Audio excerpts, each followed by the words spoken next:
Hello, everyone, and welcome again. This is the 14th video I made, and we'll keep going until I don't know how many we need till I get all this system clear enough for you to know. Okay. First, I want to say a few words about some questions my listener, my reader raised. And one of them asks why I switch to English rather than in Chinese to the audience of the mainland and whoever knows Chinese. My answer is that I had this for a long time. The thoughts developed from 30 years ago and eventually matured in the internet in the past few years. Along with this development, I had been in uh, the biggest website in North America, the C Reader, for a long time, roughly more than 10 years. In the first 5 years, I feel that I really benefit a lot, and there are some quite serious friends talking, discussing the ideas I raised, and of course they gave me some corrections or some they raised some questions that spurred me to think more about this system. I feel very happy at that time. But in the past few years, 2 or 3 years, I feel that I cannot go nowhere, and a lot of people uh, in the internet just like a bunch of teenagers. They just very emotional.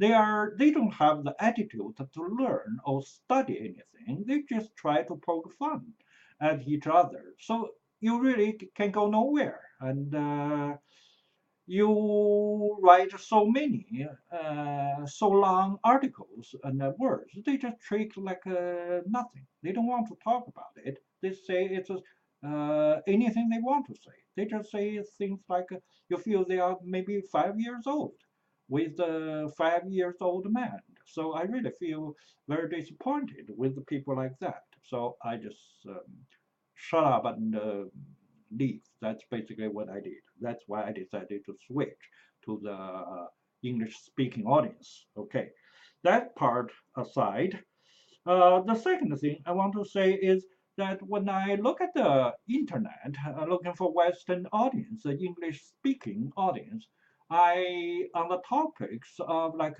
cosmology, philosophy, the five questions I raised.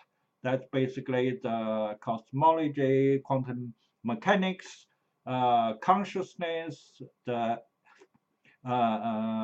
knowledge, the nature of knowledge, and things like that. I found that the most active people are the physicists or neuroscientists or medical people or psychologists. There's a very few philosophers or uh, religious or people from theology. Maybe they cannot advance more logical system or don't have anything new to offer. But the physicists are very active, and they threw a lot of stuff to the front to people who are curious about these areas. And probably it's because Stephen Hawking said nowadays holding the torch going forward is a physicist. No, philosophy doesn't make any sense anymore. It's dying because they cannot offer any new systems. That's a problem. But what I feel is when they throw out a lot of new things like multiverse, like 11 dimension, the cyclic universe, like the worm hole, the double energy, double dark, dark energy, dark matter, things like that. they sometimes just go too far or beyond their the boundary of their knowledge. Let's say one physicist gave his talk a topic, a title like this: why there's a something rather than nothing. Well, from this topic, I feel this is a philosophical question. This is not a physical or questions or something from physics. But this professor talks about that a lot, and that it makes me feel anybody, maybe from the philosophy, will feel this guy really doesn't know enough about philosophy to talk about that. Because this question itself raises a problem. It's a layperson's question. Nothing, according to analytical philosophy nowadays, the language philosophy, nothing is consisted of two parts of words. All right? No means denial. Things is something. All right? So nothing is comes from something. Get it? Okay, so you really cannot say why there's something from nothing. All right? Of course, I have my own explanation why there is something. Since I have a whole system behind me, I can really give a good answer to this one. But the question that Professor explains is really, I feel that he needs some philosophy built up before he talks about this. Okay, so anybody who step out of boundary, like Einstein says, the truth become ridiculous.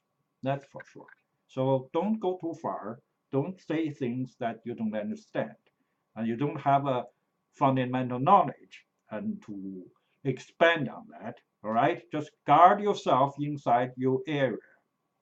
And it also reminds me analogy like this: a baby fish with his mother living in Yellow River, and one day the baby fish coughed, and the mother said, "What's the problem?" And the baby fish say that I cough a lot because I feel itchy here in the chest. All the mother said is because pollution in China. It's nowadays it's everywhere. All right, okay, so that's explanation. Then they decide to leave. They go out to the sea. The baby fish ask why the water is salty. Then the mother explains again what is salt. It make it like that, taste like that. Then eventually they swim to, let's say, Hawaii. They go to a peninsula and come to some water without salt. And the baby asks again, then why the water tastes like this? The mother said, because there's no salt in it. Then the baby asks, what is water then? This is the same thing with the physics. The physics comes from Newtonian physics to Einstein's theory of relativity, from slow speed to high speed, now to come to quantum mechanics. On the way, at each stop, the baby fish raise a lot of questions. The scientists here raise a lot of questions. You can solve them part by part, but it's a localized question. When you eventually come to the nature of physics, you cannot solve it because you need to jump out of it to see the whole picture. All right? The physics, the science cannot justify itself. I don't know why nobody mentioned Gödel's incomplete principle. A system, according to Gödel, cannot prove that itself is true or false. Although Gödel used a formal system like mathematics, but the idea is any local system cannot prove itself. It's reasonable, all right? You are inside something, you cannot prove the last question you ask. What's the physics? What's the universe? What's the nature of the universe? or quantum mechanics. You just cannot handle it because you are inside it. You are inside the water. You cannot ask what water is. You can ask what's polluted water, what's a salty water, or maybe a bunch of other kind of waters. But if you ask a fundamental question, what's a water? You have to go out of water to answer this question. Otherwise, you cannot. It's the same thing with nowadays with those physicists, theoretical physicists, whatever. They just try to answer everything, to give answer to everything. Well, I can understand because they are humans too. They have self-fancy. They want to say more to sacrifice people's curiosity. But when you go out of your boundary, you don't know philosophy enough to answer philosophical questions. You got a problem, and people can see how ridiculous you are when you say that. Anybody who knows that will see it. All right. Okay, that's the part I want to say. Uh, Today I'm going to add a few words about the development of absolute. Absolute actually, since human being emerged from the earth, has its own footsteps of development. In the ancient Greek times, it's the religion. For most people, the religion, they seek God, seek perfect things in the world. They attribute it to God.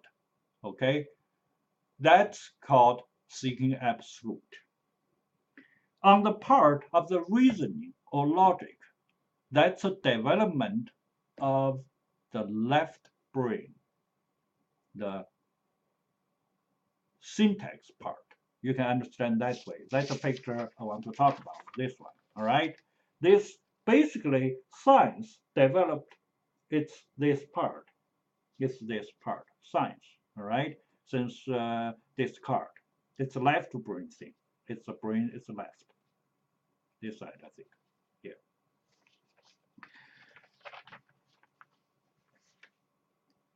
And in the ancient Greeks, when Socrates and Plato and Aristotle, the three at that time, they really made a switch. That's called a Socratic switch. They changed the question from seeking being.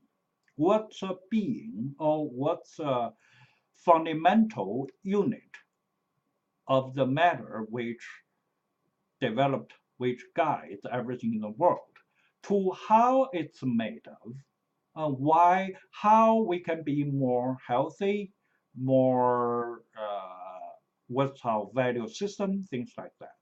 It's called Socratic's turn in the history of philosophy. And now, for the past many years, we have already had science developed for 500 years. We had a lot of problems, either on the social front or in the nature, in the natural front or in other things like people's health or women's problem, kids' education, things like that. We all have problems. We think the excessive development of science is a problem too. It causes people fight for resources, fight for clean air, clean water, for a lot of things. And, culturally, Christian versus Muslim, West versus East, and many other problems. I think Heidegger is the first one who saw this problem first. He said the problem is with science. All right. So Heidegger says we should rethink about our value system. And my new philosophy, the Instancology and the absolutology, is in this line of thought too. And I think we should make a switch, all right? Another switch back to readjust our value system, to rethink what we need to do with science, all right? If we go on forever with this one, the absolute will lead us to a lot of bad things, all right? Now, the left, if you think absolute leads us to the left side, the part of the left brain, the development, that's a logic, that's a syntax, okay? That's science eventually.